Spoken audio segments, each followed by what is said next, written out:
Hello mga kaligalig! Ako nga ulit po pala si Gali. Sa araw na ito, pag-uusapan naman natin ang mga kaganapan namin ni Gali nung nagbakasyon kami sa Pinas. Pansin nyo naman nung mga nakaraang buwan mga kaligalig. Hindi kami masyado nakakapag-upload ng mga videos sa kadahilan na naghahanda kami ng bakasyon namin sa Pinas. Last year, nagpaplano na talaga kami ni Kali na kahit papano sana makabakasyon kami sa Pinas. Sa almost 1.5 year namin dito sa Taiwan ni Kali, may mga pagkakataon talaga na namimiss namin ang kanya-kanya naming mga pamilya sa Pinas. Na kahit sabihin natin na nakabuo ka ng bagong pamilya at kaibigan dito sa abroad, iba talaga ang pagmamahal ng totoong pamilya na kung saan ka galing.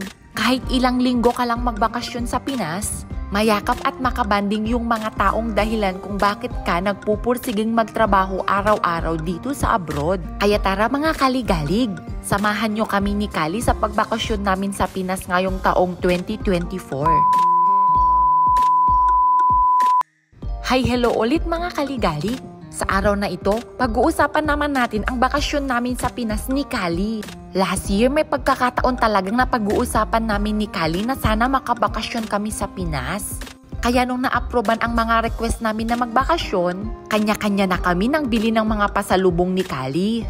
Nung araw ng flight namin pabakasyon sa Pinas, may mga panakanakang ulan. Pero syempre, inisip na lang namin na blessing ito. Nagpapatunay ito na kahit gaano kahirap ang buhay, nagtitiwala at lumalaban para sa mahal natin sa buhay sa Pinas. Noong mga oras na yan, papunta na tayo sa airport.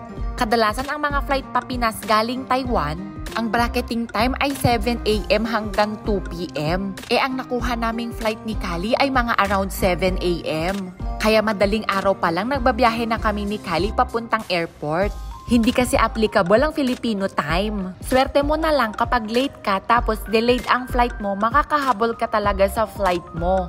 China Airline nga pala ang sinakyan namin. As usual, China dishes ang sinerve sa amin. Pasensya na mga kaligalig, hindi na kami masyadong nakapag-video sa loob ng airport. Napaka-hassle na kasi ang dami ng mga tao sa airport tapos may mga bitbit pa kaming maleta ni Kali. Ilang linggo din tayong nagbakasyon sa Pilipinas mga kaligalig. Etong araw na ito, pabalik na naman tayo sa Taiwan. Ang nakuha na naman naming flight ay umaga. May trivia ako mga kaligalig, nakakuha ako ng balik manggagawa worth 500 pesos. After mong mag-check-in luggage, may ibibigay sa'yong separate ticket. Yun ang ipapakita mo sa cashier kasama ang Overseas Employment Certificate o tinatawag na OEC.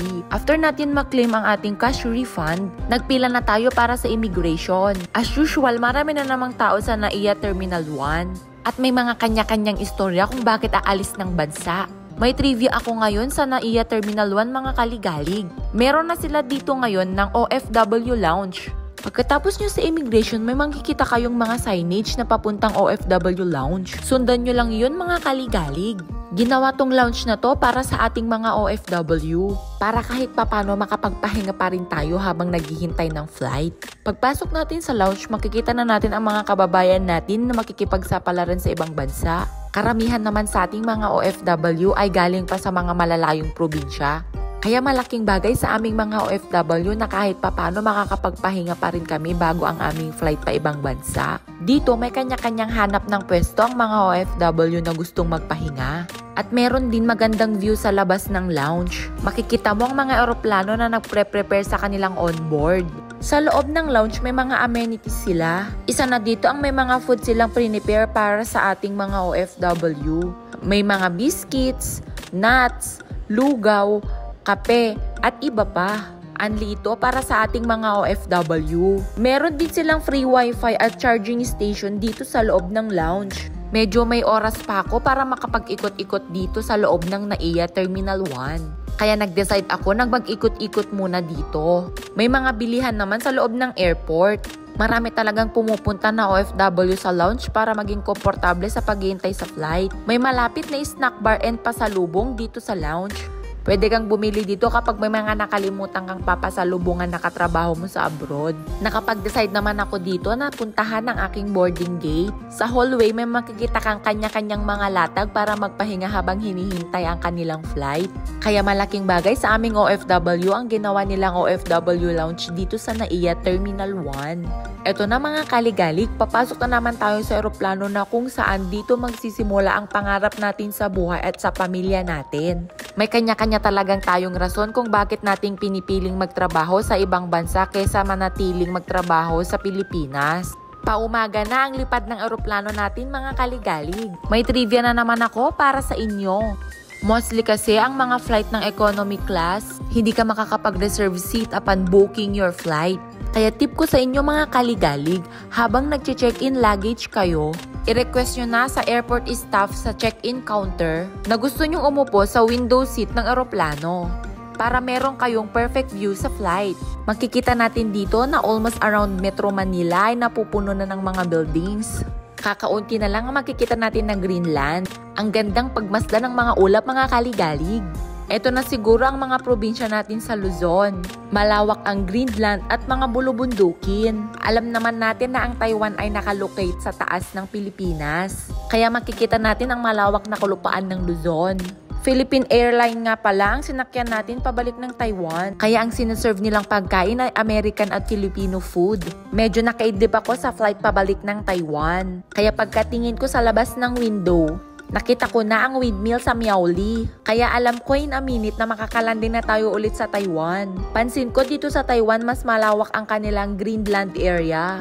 Isa ito sa nagustuhan ko sa Taiwan. Environment friendly sila. Blessed tayo ni God kasi safe ang flight natin pabalik ng Taiwan. Halos 2 hours ang flight paalis at pabalik ng Taiwan. Ito na naman tayo mga kaligalig. Sa halos ilang linggo nating bakasyon sa Pilipinas, babalik ulit tayo sa naiwan nating trabaho dito sa abroad. Ganyan talaga ang realidad ng buhay OFW. Ito na ang lagusan sa pangarap natin sa sarili at sa ating mga pamilya sa Pilipinas. Pagkalabas ng eroplano, may mga immigration officer na sasalubong sa mga OFW. Sinaseparate dito ang mga new hire at mga galing bakasyon na OFW. Unang rino-roll call ang mga galing bakasyon para sa confirmation na nakabalik ka na dito sa Taiwan. Pwede ka nang mag-proceed after matawag ang inyong pangalan. Pinapaiwan ang mga new hired na OFW dito sa Taiwan para sa kanilang briefing. Next naman ay mag-proceed na tayo dito sa animal and plant quarantine checking. Dito chine-check ang mga bawal na ipasok na item dito sa bansang Taiwan. Meron itong 2 lane.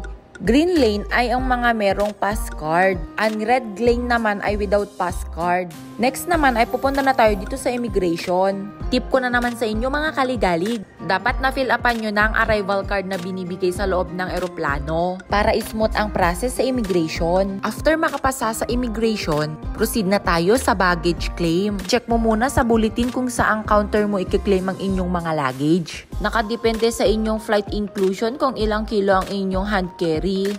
Chinek-in luggage ko na lang ang mga maleta kong dala dahil meron lang akong 7 kilos na hand carry. Sundan nyo lang ang mga signage na kung saan pwede nyong i-claim ang inyong mga luggage. Eto na mga kaligalig, buhay OFW na naman tayo ng ilang taon dito sa Taiwan. Dito na nagtatapos ang ating video mga kaligalig. Salamat sa pagsama sa maikling bakasyon namin ni Kali sa Pilipinas. Ako nga ulit po pala, si Gali. Maligalig sa kainan, maligalig sa galaan, at maligalig sa mga pangarap. Hanggang sa susunod na video mga kaligalig. Salamat sa panonood. Paalam!